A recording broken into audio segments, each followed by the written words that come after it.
বলছি অনুসুয়া দেবী, ছেলে তো তৈরি হয়ে গেছে, যে কনফিডেন্সের সাথে স্পিচ দিচ্ছে, এরপর তো আপনাকে ব্যবসা নিয়ে আর চিন্তা করতে হবে না দেখছি, একাই সামলে নিতে পারবে।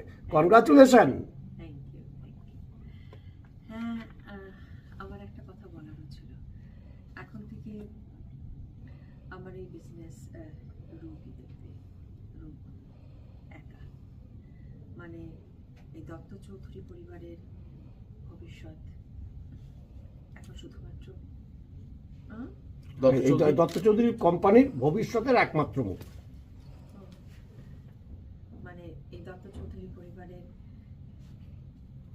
না, দত্ত চৌধুরী কোম্পানি ওখানে ভবিষ্যতের একমাত্র মুখ। অ্যাকশন। মানে এই দত্ত চৌধুরী কোম্পানির ভবিষ্যতের একমাত্র সবাই হাততালি।